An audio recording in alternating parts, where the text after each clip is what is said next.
Right, well, we're on time, so I think let's get started. Feel free to come off mute, say hello if you'd like to. The idea is we haven't got a presentation this time round. So in terms of housekeeping, if during the time that the panel are talking you could stay on mute, it's ideal to keep your camera off because then we maintain bandwidth for everybody. Feel free to put any questions that you might have in the chat panel and I will pick them up as we go. We have had a lot of questions in advance, which is fantastic, and I spent a little while collating them all, trying to keep them sensible so we're not dotting around too much. We put them into themes, so please feel free to ask questions as they occur to you, but at the end of each kind of group of questions I shall stop and we'll see if there's anything else to add at that point before we move on. And you guys who are here, you're the live people, so we want the difficult questions from you guys as we go. So please do put them in the chat. So that as long as they're directed at Tim. Yeah, I'll redirect. Right. Okay. Well, let's kick off then. I thought it was probably sensible to start with the most timely questions. So we have three that are kind of about now. And I think, Georgia, actually, your question is first. So would you like to pop that in chat? I don't. Oh, there we go. Oh, she is. Georgia Morris, there she is. Hi, Georgia. So for those of you who haven't got the chat open, it says, Octavius, who's our SEO expert, told me that there was a Google update to its algorithm in December. What has been the impact so far, if any? Helen, I think you're probably best placed to take that one for her. That is fine. So yeah, there was a recent core broad algorithm update just happened last week, and the most recent one before that in terms of like a broad update was back in May. But it's worthwhile being aware that Google does make changes on a daily basis these days, but these are just like the core algorithm updates. So in terms of this update just gone, it was a global update that wasn't specific to any region, language or type of site. And we've seen quite a lot of ranking volatility, especially in like the top 3 results. So there may be a lot of changes to where sites are being positioned in those top 3 for different terms. We've also seen fluctuations where we're fairly even across different industries. So there wasn't one industry that took a massive hit compared to another. And Google doesn't really give much away usually, but this time it has given us a little bit of insight so you can prepare for future updates. So your site doesn't get negatively impacted if it does. So Google says there may not be anything to fix at all with pages that may perform less well in a core update, which seems a little bit vague, right? So they do give this quote, and I think this is quite a good quote to keep in your mind. So one way to think of how a core update operates is to imagine you made a list of the top 100 movies in 2015. A few years later, in 2019, you refresh the list. It's going to naturally change over time. Some new and wonderful movies that never existed before will now be candidates for inclusion. You might also reassess some films and realise they deserved a higher place on the list than they had before. The list will change, and films previously higher on the list that moved down aren't bad. They are simply more deserving films that are coming before them. So how do we digest this and what does it mean? So some of the feedback is a bit vague. So it does, like Google does give us a bit of advice, and hopefully we know this already. So ensuring the content you put out there is the best it can be. So making sure content is unique, valuable, helpful, original, being as descriptive as possible in headlines and meta descriptions, so Google understands the content on the page. Making sure your content provides more value than other results in the search engine results pages. And also, does it genuinely serve the interests of your audience? So does the content align with the intent? From our own side, we haven't actually seen much of an impact in terms of visibility with our own clients, as we do use like a blend of techniques to deliver results and high rankings for our clients. And we always do weekly checks and monitor performance on a regular basis anyway. So we just make sure that everything's ticking over and we're making sure we're delivering results at all times. So Tim, do you have anything to add about that? No, or? I think you've covered that a lot. I think the summary is core updates still are trying to deliver the best results, Yeah. and the best results have the best content. So focus on doing the whole spread of things which make it good and unique and special content. So that's great. Good question. Okay, cool. Very good Right, question. so one of our lovely clients have also said, it was quite a broad question, but has said, what's been important in 2020 for you and what have you learned from it? So I think I'm going to go through everybody for this one. And Chris, can we start with you? Oh, he's on mute. Look You're at on that. mute. He's not actually on mute because No, it's not it's not showing him on muted. mute. Sound's not working. There we go. Why don't we start with Helen while he's getting his sound organised? Well, I've just been talking for the last. Okay, It's well, fine. go for it. No, it's fine. I'll say it. I'm here. I think what's been important for me in 2020 is actually being able to adapt and be flexible with this strategy to stay relevant. So we've had to adapt our messaging strategy throughout the year because of businesses closing, lockdown 1, lockdown 2, and audiences are always changing their needs throughout 2020. So what their challenges are now are completely different to what they are a year ago as well. So that's from a strategy perspective, but from a digital marketing perspective, what I think has been important is also pillar pages. So the importance of creating topic clusters around a specific topic, and presenting yourself as an authority in a field in order to perform well organically. So I think that's what's been important for me. Clotilde, what about you? What's been? Yeah, so I think what I've seen this year was that tracking is really important because obviously it's been a very volatile year. We've like tried to look at trends and it was just all over the place. Like some of our clients, they were saying as well, you know, usually they look at trends for their MQLs, for example, and this year it was just impossible to kind of make, you know, trends from the data because it was a bit all over the place. So definitely, you know, using tracking is more important than ever because you need to then, you know, when you do your plan for 2021, you'll have to look at what's happened, you know, in 2020, look at where you've things have worked well, where things haven't worked well. And if you didn't have the tracking in place, it's going to be very hard to make decisions from there. And I think, you know, people need to be aware that, yeah, you might have other priorities. I mean, you know, when COVID hit, we had a lot of clients that it was a bit like, oh my God, we need to do this and that and change this and this, but just, you know, take the time to get the tracking right because it's going to save you a lot of headaches afterwards. I'll go while Chris is still struggling. And I think we're covering quite a lot of ground with these anyway. In terms of 2020, I think it shows the need for businesses to be agile and the digital marketing to be agile.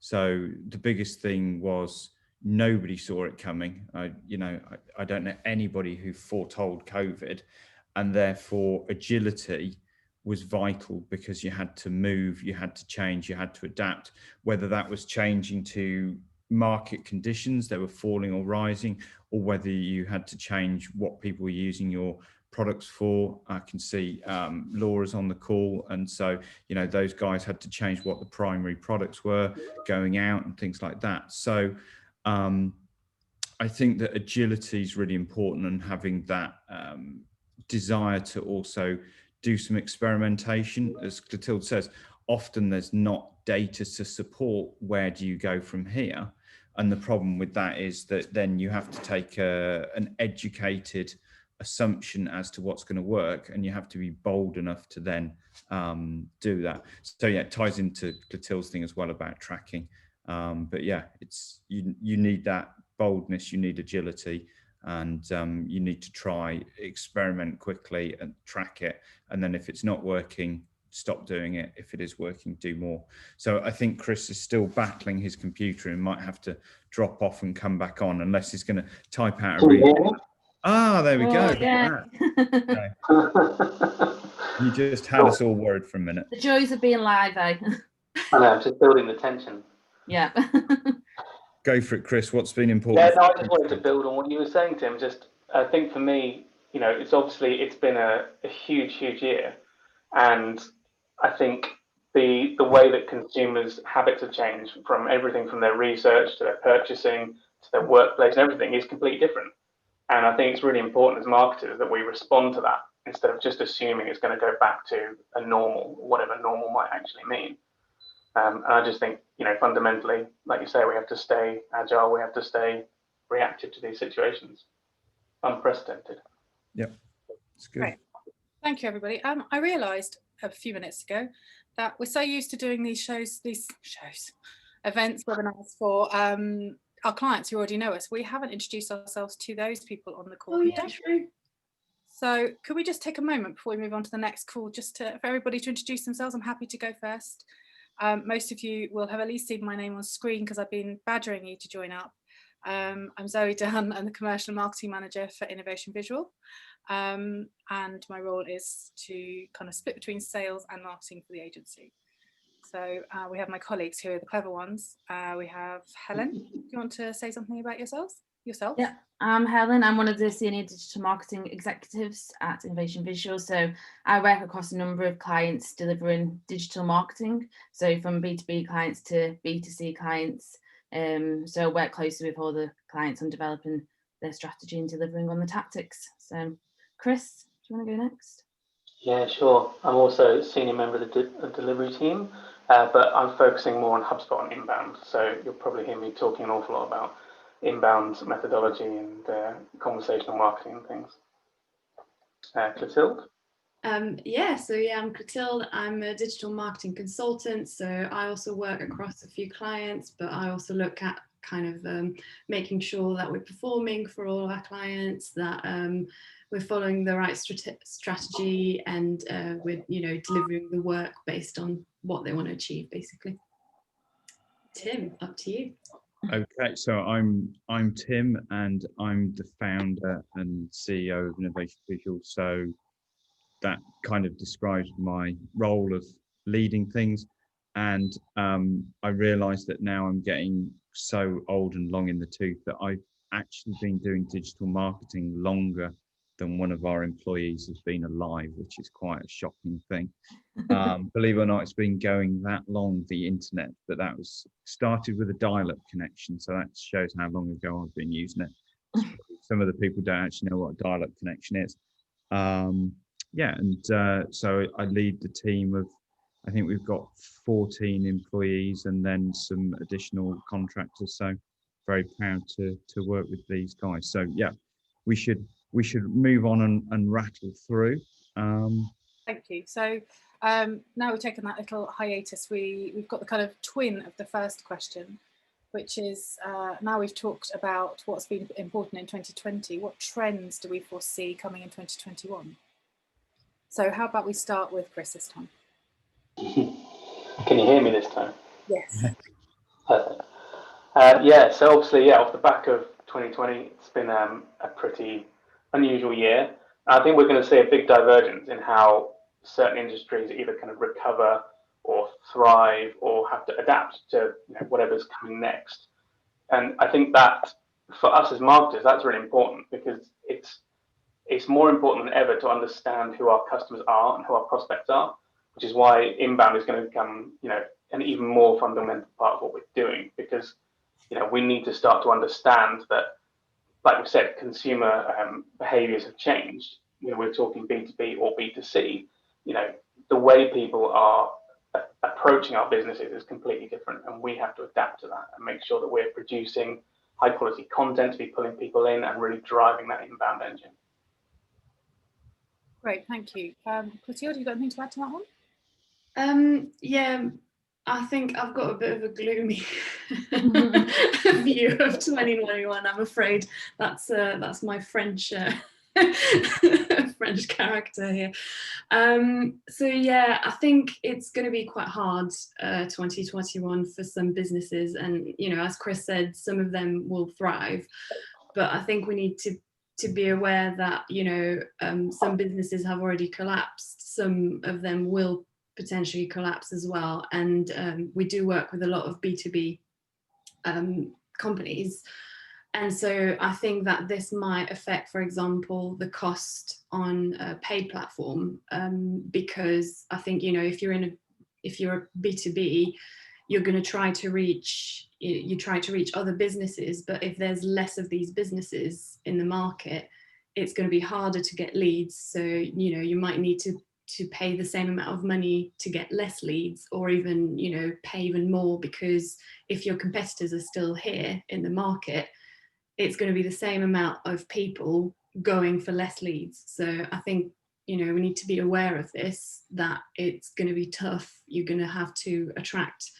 people, probably, you know, work harder to get the leads through, just because of this. You know, we have to be aware that some of the businesses unfortunately might not survive post-COVID, or yeah, even during COVID, really. Cheery thought from the Yeah. northern. the Sorry. Maybe something a little bit more cheerful from Norwich. No, Um, oh, please. go on, Or Helen. Even. No, that's fine. Yeah, hopefully a little bit more cheery, but I think mine is probably going back to basics a little bit, but I'm just thinking being more human in the marketing efforts. So sometimes we do forget that who we are actually talking to. We're not talking to a screen, or we're not, you know, trying to appeal to Google. We are actually talking to humans. So I think if 2020 has actually taught us anything, people do crave a sense of belonging. We've missed that this year. We haven't really had that community. So I think the importance of actually being human in our messaging is only grow, and just really thinking about how we engage with the audience on their level. And again, from Google's side, page experience, I think, is going to be a critical factor in 2021.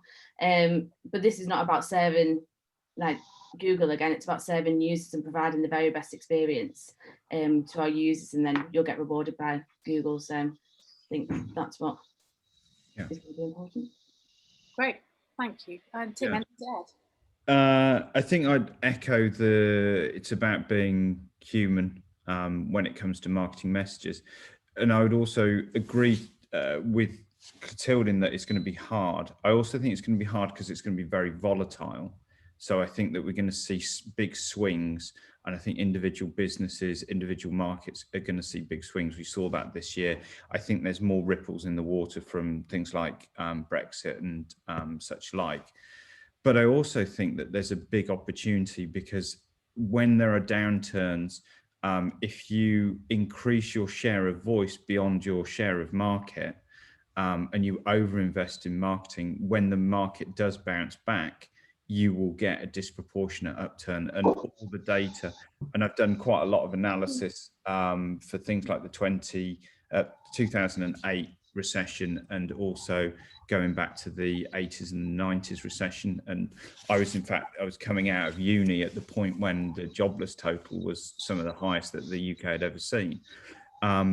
The data from the big FMCG companies and the consultancies showed that in these recessions, those companies that overinvested in marketing actually were highly successful on the other side of it and got disproportionate returns. So yes, it's going to be really hard. It's going to be difficult and volatile, but you will then get the benefit of the upswing if you stick at it and continue to invest. I was going to add as well to this. I think we've seen a lot of people going back to like local businesses as well. So like Helen was talking about being human, but also, you know, if you're a smaller business, or if you're a local business or something like that, you know, people care about that. And they've shown it during lockdown. They're trying to buy more local. And so I think the human factor and the local factor as well can help in this. That could be an advantage that you can use in your marketing strategy. Great, thank you. Well, we just had a question from Julian, but I think that ties in quite nicely with the strategic section that we're going to move on to. We've done the kind of timely thing. We're going to move into some more strategic questions. So we'll ask his first. Yeah, sounds good. Going to ask his first. So for those of you who haven't seen it, it says, I'd like to ask you, what do you consider is the best way to stand out and get new customers in a world saturated with data, social networks, and excessive information? So who do we pick on first for that one? Helen, that's a good one for you, I think. Yeah, I would like to pass it over to Tim. Well, I talk to people a lot about, because I think Julian's hit upon something which is actually resonates with lots of people. Saturated information, lots going on.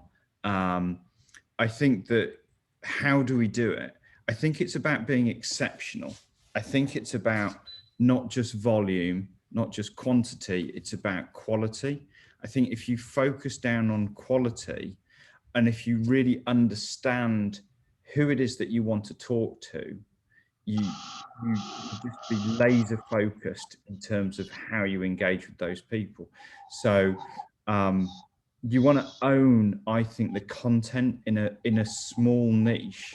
And once you really own a small niche, then you can grow out of that niche. So don't try and cover, like, if you're innovation visual, you don't try and be absolutely owning the content in terms of all aspects of digital marketing.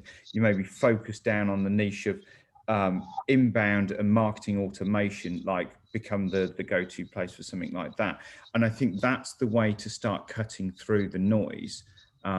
Be really focused and focus on quality. And that's difficult because quality takes a lot of time. I don't know what the others want to add to that. Yeah, I agree with that. And I was going to say as well, you kind of mentioned it as well, Tim, is like knowing who you're talking to and knowing where they are online, because as you say, yeah, the market is saturated and you don't want to try and reach people everywhere. You want to focus where the people you want are. And so you need to take the time to figure out, who your clients are, who the ideal person you want to reach is, and really understand what their problems are, how, what they're struggling with, and how you can help them. It goes back, we go back to a lot of things that we've already said about being human, etc., but being helpful. How can you help them rather than how can you sell to them? And yeah, if you really understand who you're talking to and do the research and figure out where they are, then it's easier to to get to them with the right messaging. Yeah. Okay, lovely. Anybody else want to add to that, or should we move on to our next question? I hope that answers your question, Julian. Do drop us a message if we didn't quite get it. But yeah, we've got a thanks. So yeah, great. Okay, so our next question is from someone we don't currently work with, and it says, we've got ambitious growth goals. How do I make the most of my resources in terms of time, budget, and tech to achieve them? And I was thinking that Chris and Tim would be the best people on this one. Chris, did you want to go first? You just need to unmute. Yeah. So I think it's an interesting one because obviously my focus area is around kind of HubSpot and automation. So it's that efficiency of kind of taking kind of everyday tasks, trying to automate them, trying to make everything that you do a lot more seamless.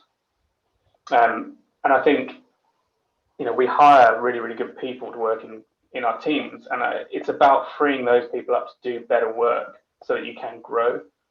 And I think the idea of, your resources being about your time as much as it is about the effort that goes in and the budget that you have is what's really crucial here, because, we don't want to have marketing teams who are really wrapped up in kind of admin and process, and sales teams who just don't have the time to reach out and do what they're really good at, which of course is selling. So automation is a really, really key part of that. Yeah. Okay. I think I would agree with that. If you've got ambitious targets, you need to put the tech in place to leverage what you've got in terms of human resource, and that does help you scale. I think the other thing is, if you're talking about ambitious targets being a change from where you are now, I think it was Einstein said that the definition of insanity is doing the same thing and expecting to get the same results. So if you're doing something now and you've got much bigger targets, you have to be doing something different or scaling what you're doing. It comes back to Clotilde's favorite thing about good tracking and good data. If you can identify opportunities within your data. So for example, we were doing a review with a client this week, and we could identify the headroom in their paid search accounts, which is if you increase your budget by 30%, you will get another, you will deliver the 20% growth in leads that you need. So look at your data to identify those opportunities, but you can't simply, I think, necessarily scale. If you really are ambitious, scale what you're doing. So you need to start branching out into different things. And you need to have a blend of medium as well as short term. So sometimes I see worrying trends with people I'm talking to about becoming clients, and they've been hoofing money into things like paid media. And it's like, well, we've got to hit these targets, we've got to hit these targets. And yes, it can deliver in the short term, but it's not a defensible position. So don't just get suckered into, I've got ambitious targets, I'll throw loads of paid at it, paid media, and try and defeat it like that. You've got to think a bit smarter, have the strategy around what are we going to change, how do we get that, and then use your numbers really cleverly, use your data analysis and work back and go, okay, if we spend more time and effort here, we can scale there. Okay, I think that covers that one. Does anyone have anything else to add on that before we move on? I was just looking at a couple of the next questions I had, and I think I'm going to combine them if that's okay, because we've covered a little bit of them already. So the two questions were, how do I develop a COVID-19 proof digital marketing strategy for next year? And I'm under pressure to plan my marketing strategy for 2021. But honestly, after this year, I have no idea where to start because so much has changed about how we sell now. What do you recommend? So essentially, I think the question is, everything's up in the air because so much has changed this year. How on earth do I put together a marketing strategy for a year like 2021? Or where do I start? Who's going to kick this one off? Nobody wants to touch that, do they? Sure. That's an existential question. Yeah. I mean, I'm doing planning at the moment, so I suppose in a way I should start answering from a strategic viewpoint. So the point of having a plan is to look at where you want to go, look at where you are now, and then define those things, as I was saying about the ambitious plan. Define what it is that you're going to do. Now, along that road, you're going to do the experimentation and you're going to try things. And with the best educated guesses or the best strategic knowledge from before, some things are going to work and some things aren't. And, COVID is just the most gigantic unknown that hit us, but industries have always been hit with unknowns, whether it be travel industry being hit with Icelandic ash clouds, or whether it be companies going bust without any notice, things like that. There's always been disruptions in different places, government regulation suddenly changing, that kind of stuff. So your plan, just because you've got a plan doesn't mean that you have to follow it through line by line as things change. The point of having a plan is you've got a battle plan and you've got a breakdown of the strategic elements that you say, these are important to me to change the business. So we want to own this area of content. We want to be much more visible on organic over the long term. Those are strategic goals. Now, it might be that because the market changes, the keywords that you target for that strategic SEO evolves over the year. Okay, well, we didn't have people weren't optimizing very much for hand sanitizer last January, but I tell you something, they were optimizing for hand sanitizer by the time you got to June, because things change. But if you had a plan to invest in organic, you can evolve that. So it's like going into battle, have a plan, but be prepared to evolve that plan, but don't go into battle without a plan. This just echoes what you said before about being agile as well, doesn't it, Tim, in terms of your strategy? So yeah. Prepared to change that plan. And Yeah, adding and again, and to I don't want to be using the same answers for every question, but again, it comes down to measurement, because again, if you don't have the measurement, you can't see what's working. And so you end up diverging from your plan much more before you can correct if you've got rubbish data. So I think that takes us back to what Clotilde was saying about personas and understanding who you're talking to and where they are, because if you're not absolutely laser sharp on who your audience is, who you're selling to, who your ideal customer is, then you're not going to be able to talk to them directly, and your plan isn't going to be as clear as it needs to be. And I'm just sorry, I'm going to carry on waffling, because the one part of the question was the COVID proof plan. Yeah. Right? And you know, it's great news that there's vaccinations and things like that.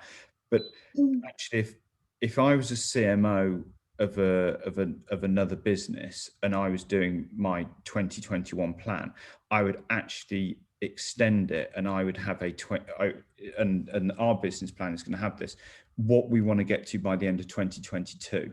So we've got a storm in 2021, we think, but we need to do some strategic things. We need to survive and we need to grow where we can, but also look at where do you want to be in 2022? Because that's going to be really important to you, because if you've got that vision, when you get the upswing and you've invested well in marketing, you get that upswing, you'll arrive where you want to much more likely, rather than going through another turbulent year and then finding that your competitors actually had the vision to think longer term when it came to your activities. Well, that's a great point. Thanks, Tim. Anybody else? No, okay. Right, so we're moving into some slightly more specific stuff now. Content and inbound, Chris, so we're right in your ballpark now. We've I did mute you earlier, Chris. You sound a little bit like Darth Vader when you're not talking, but Oh, really? yeah. So we've had a question from also somebody who doesn't work with us as yet, and it says, I've been looking at the idea of inbound marketing. Is it a good option for us? We're a SaaS business selling internationally, so maybe just clarify what they mean by SaaS, and then let us know what you think. Okay, yeah. Okay, so obviously SaaS platforms, you know, we're talking software as a service, so it's a pretty broad category. But you know, in a nutshell, yeah, inbound is a really kind of fundamental part of what should form your core strategies. So when we talk about inbound, you know, HubSpot loves to talk about the flywheel. So this idea of attract, engage, and delight. So this idea of this cyclical funnel, as we would kind of more traditionally refer to it. So if you look at how inbound would work within that kind of SaaS framework, you know, it's taking it all the way from acquiring new leads, driving them through a system that can nurture, that can qualify, and all automatically handing off to sales. So, you know, part of what we were saying before in terms of making sure that you're automating as much of your process as you can to free up people within your marketing and sales teams. Inbound kind of, that is the methodology. It's driving in relevant, high quality leads. And again, you know, we talk a lot about producing content. We talk a lot about targeting specific personas and making sure that what we're producing is relevant. And that in turn is what drives these relevant leads through the system. And, you know, if we're looking at kind of scaling and reducing costs and all these things, inbound is part of that, because it's a natural way of growing your business, a natural way of growing the leads that are coming through your business without hampering your existing processes, without kind of bogging your teams down. You know, it's efficiency in terms of that process, but mostly it is just reaching out to people who are natural fits for your product. And, you know, and we spoke before about kind of busy marketplaces. I think in the wake of COVID, that a lot of businesses are going to be going online, and these spaces are going to become quite crowded. So what inbound will do to fit into that is that if you're producing highly relevant content that is really answering those queries, it's going to drive leads that are a good fit for your business all the way through that system. And that's why inbound is, you know, it's essential from my point of view. That's a compelling case. As always, I'm going to add something because I can't stop myself from talking. Completely agree with Chris. The other thing, I don't know what the business is that this person's asked the question from, but we deal with quite a few SaaS businesses. Okay, and but most SaaS businesses are funded either by angel investors or by external investors, and they go through multiple rounds of funding as they scale. The other thing about using inbound and the tool set like HubSpot is the provability of the numbers behind it, and that frees up getting the next round of funding. And it's really quite crucial in the SaaS business that often eats money at a considerable rate in its early days, to show to investors that you have an engine for growth. And I know of at least one of our clients, SaaS clients, that got funding this year, and they used the numbers in HubSpot to say to the investors, okay, we're coming for this next round of funding. Here's the proof that when you put the money in, we can turn that money into scale and growth. So yeah, another reason to use a methodology like that, proving things. Even if you're not looking for investment, it's still great to give you ROI. I would say, just to know what's working as well. Because if you can put money against it. Okay, it's probably worth just mentioning the correlation between inbound marketing methodology and HubSpot, because I don't think we've clarified that for those who don't know. Good point. So inbound was coined by the founders of HubSpot, and it is what their entire ethos and their system is built on. So a lot of the platform of HubSpot is built from tools for acquiring leads, through nurturing leads, qualifying and scoring leads, but it's also built up of these hubs that include marketing, sales, and customer service. So that flywheel is their platform in many ways. So they really do kind of align perfectly from that point of view. So yeah, that's why we often talk about HubSpot and inbound, not interchangeably, but in the same sentences. Yeah. And for anybody that thinks that HubSpot invented it, they didn't. John Deere did in the American Midwest in the 1800s, when he released the magazine The Farmer, which is still in print now. And basically the concept of inbound is create great content and your customers will come to you. And HubSpot is a great way of actually engineering that at scale in the modern world. But Mr. John Deere was the... Sounds like you're a subscriber, Tim. Sorry? Sounds like you're a subscriber. Well, why not? Well, they're not big on beekeeping. Just before we jump on to the next question, has anybody got any more questions about inbound or the inbound methodology, HubSpot, how we use the CRM, its different hubs? There are people on this call that either use HubSpot or want to use HubSpot. I know that. Come on. No? Right. I'm not going to call out their names in case they get shy. Anyway. Suddenly leave. But you know who you are, don't you? Yes. This may be one of those people, Chris, because it sounds like they might have met you, because it says you keep banging on about HubSpot. What actually is marketing automation? Keep banging on about HubSpot. Yeah, okay. What is automation? Automation, in very, very simple terms, is letting the system, so in this case HubSpot, do tasks for us. But that can cover a really, really wide range of topics. So we talk a lot about marketing automation. So for a lot of people, marketing automation, they might just think of kind of an automated email service provider. And that obviously that is part of what we would do with inbound, but automation realistically is trying to take everything in that process we've been discussing, from acquisition all the way through the handoff to sales, and let the system do the work for you. So a big part of it is letting data do the talking. So we talk a lot about single point of truth with HubSpot. All that really means is we have a single place where we can look at a specific contact or account company, and from there get a full overarching picture of everywhere they've engaged with our brand, every touch point, every communication that's gone on.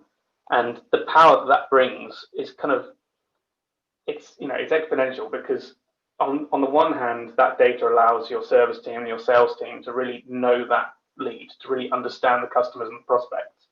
But it also gives us the data in the system to do this automation. So, an example of automation could literally be prospect A lands on page Y, send the owner of that prospect a notification to let them know that that lead is on the site. But it could equally be a case of nurturing, so sending large volumes of leads through what we call a workflow, to start sending them automated communications, to give them various different touch points at which we can start to score them. And that scoring in itself is part of the automation, because this all happens in the background. It allows us to qualify these leads with without anybody in the marketing team being directly hands-on involved. And it means that your marketing team can be out there, doing the creative stuff, doing the really good campaigns that really start to drive brand awareness and drive people into the top of the funnel. And the system is just doing the work for them. And it means your sales team can sit there and just receive pre-qualified, high-quality leads that are coming through the system.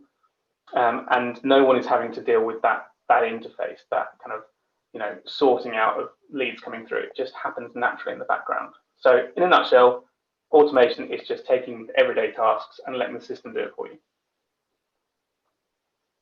Okay, thank you. That's much clearer. We're still on content, but we're shifting to a different type of content now. Another one of our existing clients, I don't think they're here today, but has said, Helen, in your opinion, is blogging dead? Oh, good question. Quite a dramatic way of putting it. I know, yeah. So I think the short answer is no, but I think in the past content was blogging, but now blogs make up a bigger content engine that makes up your guides, case studies, videos, podcasts, everything in every type of content format. And the trick is sharing the right type of content now for your personas that engage with them at different stages throughout the journey. So blogs definitely do have their place. They're a great way to generate traffic to your site, present yourself as an authority in a field, build trust and build domain authority, among other benefits. But it's only one type of content, and it's all about choosing the best type of content for the message you're trying to convey these days. One thing I would say in terms of blogs, quality over quantity these days. So having lengthy blogs like long form articles, far better than just having 5 mediocre blogs that don't really deliver anything for you. So it's better to invest your time in making your blogs great than just having mediocre ones. I don't know if you've got any opinions on that, Clotilde, or? Yeah, no, I agree. It's also being timely as well. So as you said, you've got way more than blogs these days, and being like people asked things around strategy, and you might have a tight budget or things like this, and rehashing the content is a great way to kind of, you don't need to reinvent everything, but so you might write a blog about a subject, and then you might turn this blog into a video. You might turn this, make it longer and make it a full guide on the subject, and then you might do an infographic. You might, there's so many things you can do and rehash and present it in different ways, because your personas might be different, or they might like to see things in different ways, in different lights.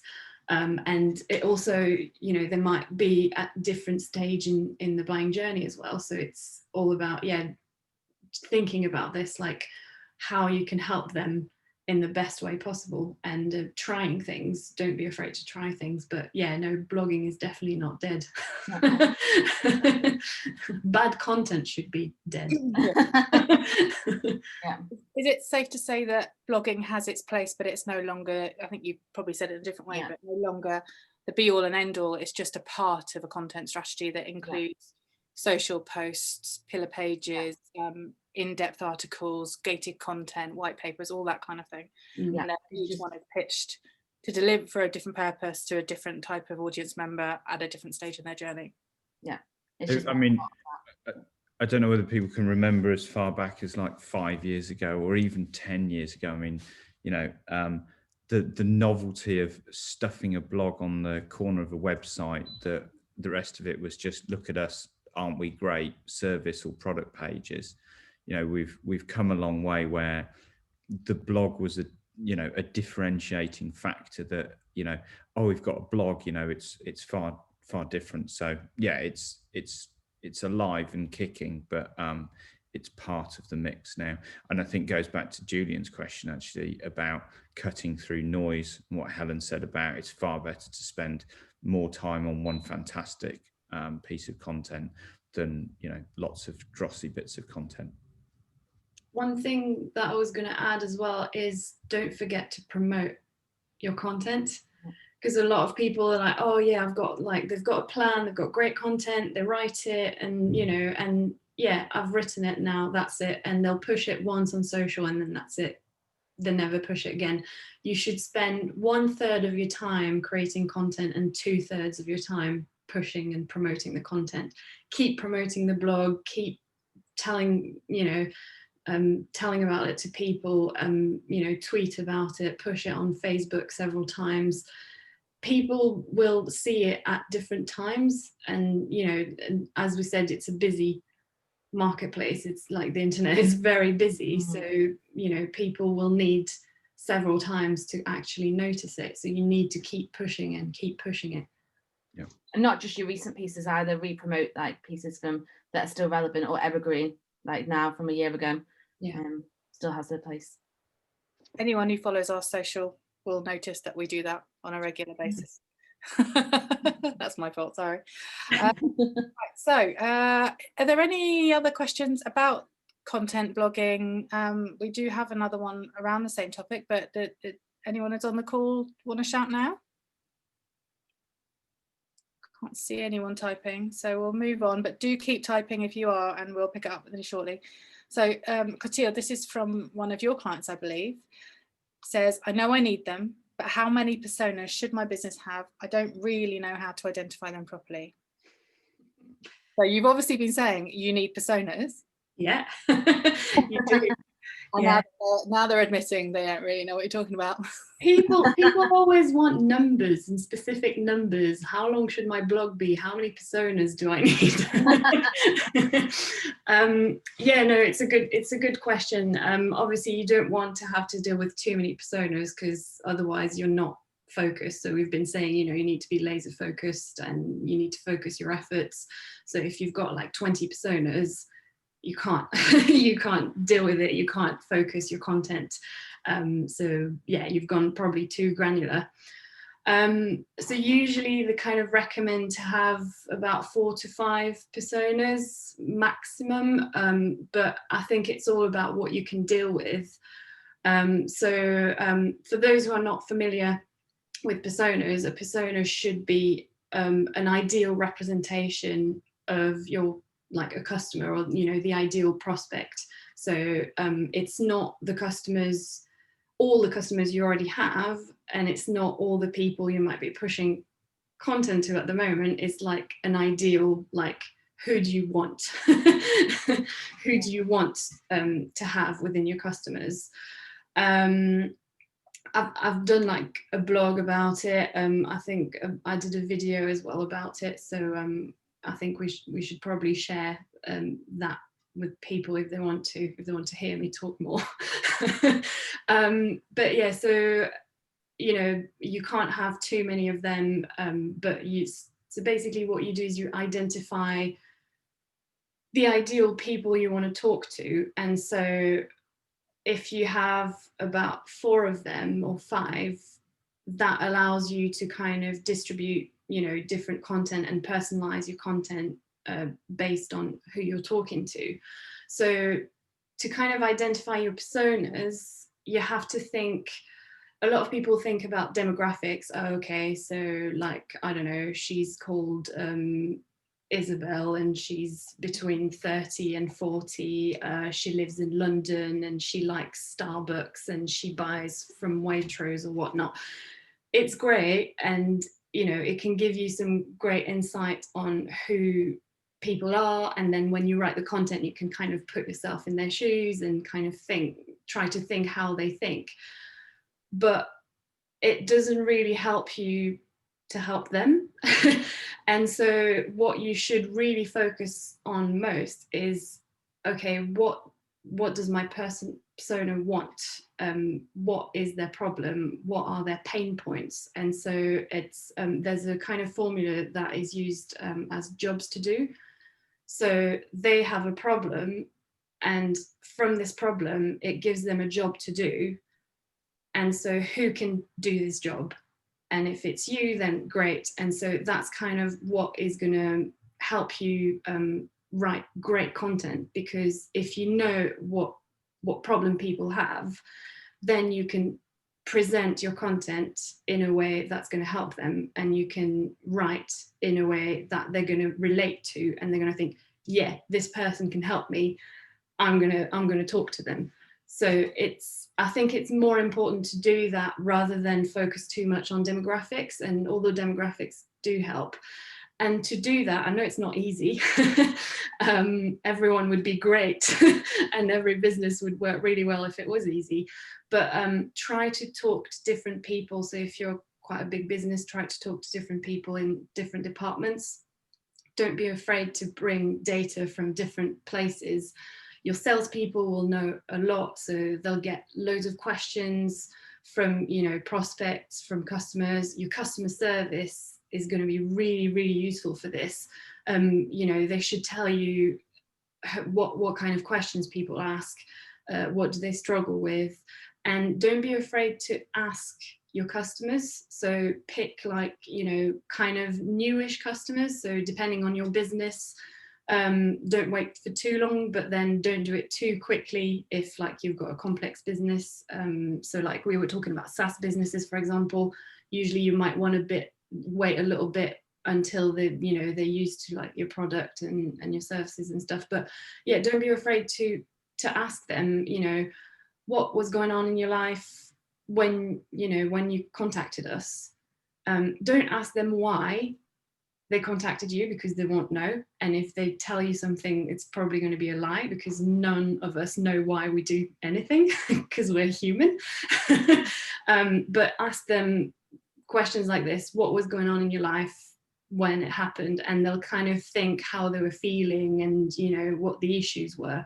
And when you get onto that level of, like, how people feel, how, you know, are they frustrated, are they struggling, etc., then you can relate to them. And that's the thing where we're talking about being human. You know, we talk about feelings, we relate to feelings more than to logic, for example. So yeah, I think that's really good, and you've covered some of the ground there, Clotilde, in terms of the blog that you did and the video. And I would definitely recommend to people that if they're interested in personas, they should go deep into those two things. Yeah. They'll get the full gen.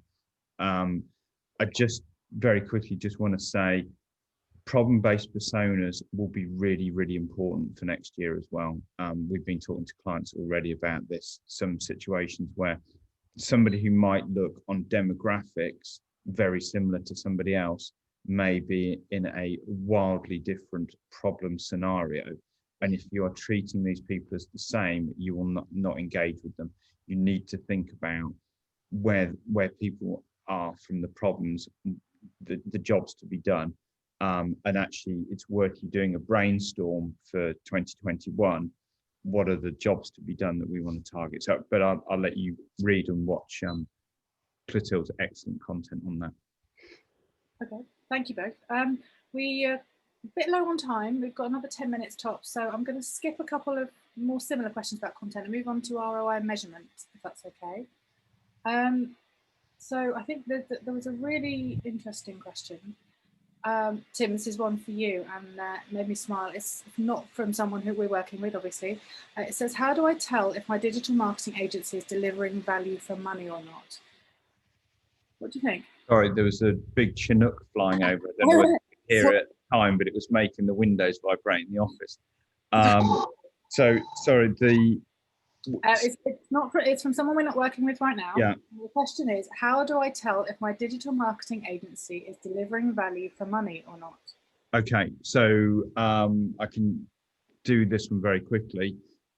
You need to know the numbers, and you need to educate yourself on the numbers if you don't already know the numbers, in terms of understanding what they mean. So by coming on this call or watching the recording of this webinar, you're educating yourself about digital marketing things.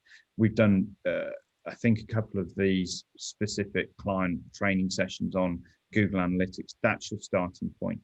You need to be able to understand the numbers, not just simply absorb a report from somebody, which is top level. We did X, isn't it wonderful kind of thing. You need to be able to dig in and understand the numbers yourself. And then you should be able to look at the ROI. And if you understand the way the data is created and you understand things like attribution reports, you can understand where the value is being derived from the relationship. If they're managing things like paid search, if you look at the paid search account, is all all the profitability and the ROI on the paid search account, actually your brand terms and all of the non-brand terms are losing money. We were pitching to a client not that long ago, and we were looking at their account, and you could see that the brand terms were the profitable area of the paid search account. They would have got that traffic probably anyway, looking at the results page, and the non-brand terms were really poor, performing poorly. So you need to educate yourself to understand the meaning behind numbers in Google Analytics, I would say. And if you're not super familiar with that, then talk to us, and we happily take you through what stuff means, whether that's one-to-one or whether it's another client training session with the group. We also do have a glossary of terms that people can refer to on our own site, so it's worth checking out. Yeah, there is a lot of acronyms in digital marketing, and it can just be a lot to take in. Yeah, the glossary is really good, actually. You could put that in the chat. And I see that Chris has piped up, which is really good. Thanks, Chris, with your question. Early success that you could offer someone who's starting their own online shop business. Okay. Right. From the persona advice. Do you need to go on to another one, Zoe, before we come back to Chris? No, let's answer Chris because he's here. Let's answer Chris, and then we've got one more on ROI, and then I think we're probably done. We'll do a quick one. I don't think we necessarily need to get everybody's advice, but because Chris talks to Clotilde a lot, I'm going to ask Chris and Helen, and not Clotilde, because you'll probably talk to Chris next week anyway. Oh, just seen the message. I think I was going to say, starting out, you really need to find out what people are searching for before you do anything else, because if you don't know what these people are searching for, how are you going to develop your website? What your search engine optimization, how you're going to structure your paid, because in the short term you might want to do some paid to drive traffic and sales.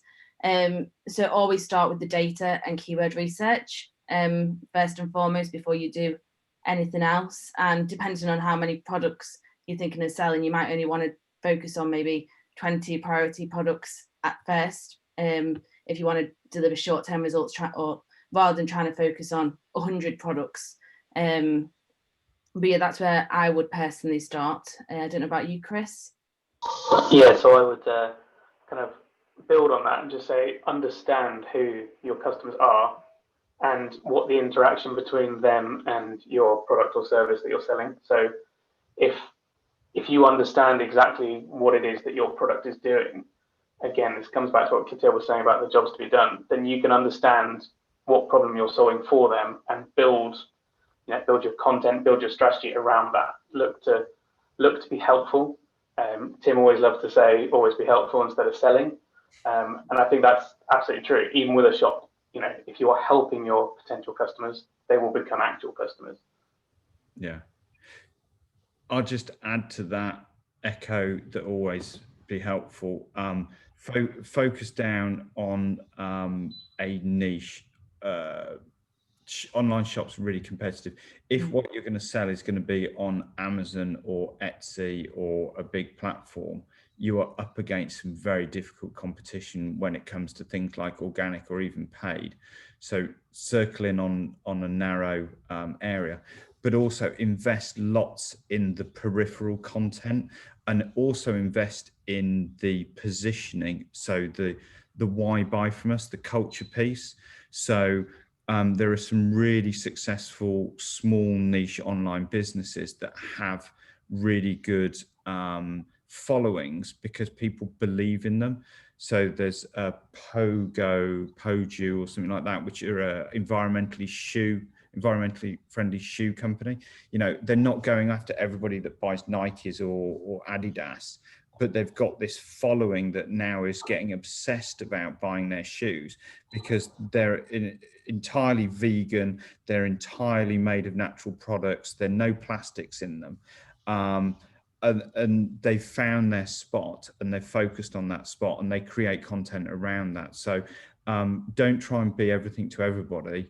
If you want to be, the selling, sparkly collars for left-handed dogs, then, own that space and you're better off going in and owning a very small space to start with, and then winding it out once you've owned it. If you go broad, you find that you don't get that traction. Yeah, be authentic. There's also I guess a point there about the way to stand out is in terms of customer service, not stopping at the point of sale, delivering excellent customer service and after sales support. I bought a couple of things off Amazon recently. 2 of them were incorrectly printed. One, the guy phoned me within about 5 minutes of my complaint and said a new one's on its way, no worries. The second one asked me for a video for photographic proof. It's a spelling mistake. You can tell that the difference is I'll go back to the first one. So it's following that cycle all the way through, creating advocates and people who are going to come and buy from you again. Well, I hope that answers your question, Chris. Just one very last one, because I know we're running over time a little bit now, but Sophie's asked a question. She said, this has been very useful so far, thank you. Thanks, Sophie. I have a question though. When I look at my Google Ads report, it seems as though all is okay, driving new business because the click-through rate looks good. But that doesn't seem to match up with what I see on analytics, because that is showing me it's mostly returning customers on my site. Where am I going wrong? Well, Tim, that looks like what you were saying earlier about branded terms. Yeah, I don't know who Sophie is. Hello, Sophie. Hopefully get to work with you. Yeah, I mean, Clotilde, you probably are probably most coherent in terms of being able to answer the question about why you get the difference between GA and Google Ads. It's GA being the acronym for Google Analytics. Yeah, obviously it's always difficult to answer questions like this without looking at the data. So your click-through rate looks good, you're saying, but then you're talking about returning customers on your site. So obviously click-through rate is slightly different from new customers and returning customers. So click-through rate will show how people engage with your ads. So if your click-through rate is good, then people are enticed by your ads, and they like either the assets that you've got or the copy that you have. New and returning customers, so that it could be that you've mixed maybe branded terms with unbranded terms, and that can be an issue, because obviously branded terms you might attract more returning people, rather than unbranded terms you might attract new people. So we should just clarify, when we talk about branded terms and unbranded terms, those are brand terms that you own, so your own brand. Yeah. So I don't know whether Sophie's advertising on Nike shoes and sells Nike shoes. That's not the kind of branded terms. Sorry. No, definitely. Yeah, your business brand.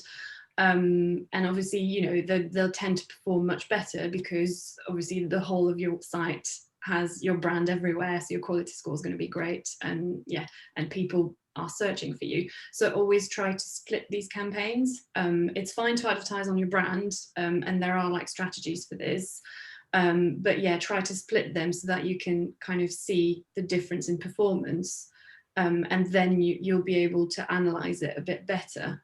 I mean, maybe, if you don't get enough new customers, try to think about new keywords. Have a look at the search terms report on Google Ads. So this is a report that shows you what people search for when they clicked on your ads, because it might be that, you've used a keyword and you haven't thought about different intent behind the keyword. And so you might be attracting some people that you actually didn't want to attract, or something like that.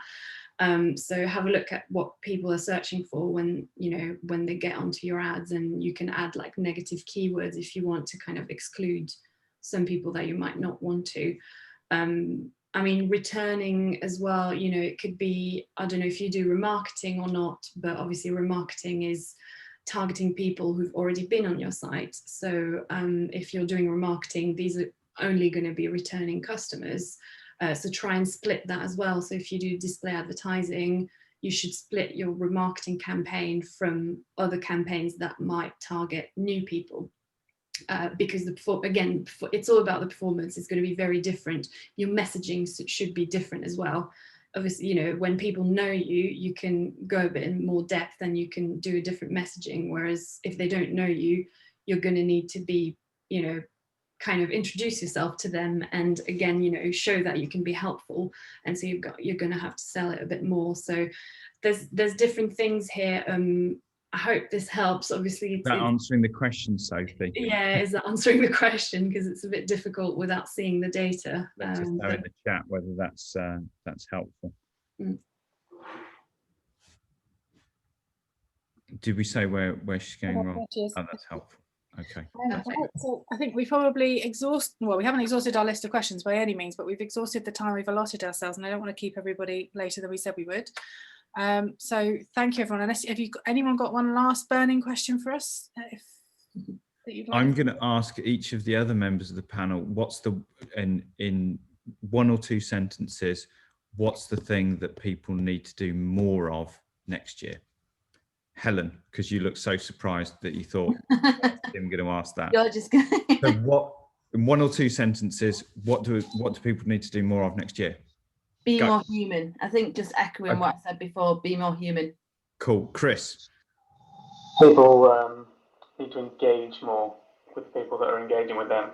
Make it into a conversation, not a one-way street. Okay. Clotilde? Be braver. Try and test things. Mm. That's good. Zoe? So you didn't think I was going to ask you? I really didn't. I am going to say invest more in writing content, because it is going to be more valuable in the long term for you than you imagine. Okay. And I'm going to say plan, but be prepared to change your plan. Great. So thank you very much to the panel, because I know that you didn't quite know what was going to get thrown at you today. And thank you to everybody else who's joined us. We've loved doing this year's worth of webinars, and we are planning next year's worth of webinars. We're up to about April so far, I think. So if anyone's got any ideas for topics you'd like us to cover, please let us know. And in the meantime, have a fantastic Christmas and a very happy New Year, and we'll see you in January for the next one. Yeah. And as always, if you want to directly ask us questions, you know, to your client lead, Yeah, just send us talk to us. Yeah, Talk all, to all us. those people that I don't recognise, Yeah. yeah, it's very easy to get hold of any of us, because it's Yeah. tim@innovationvisual.com, or Helen @ or Zoe @ or Clotilde @ or Chris @. So please do feel free to reach out. We're quite friendly. And if there's anything we can help you with in the meantime, then we look forward to hearing from you. But other than that, have a lovely Thursday evening. Merry Christmas, Happy New Year. We'll catch you on the other side. Brilliant. All right then. Thanks, everybody. Bye, everyone. Bye. Bye.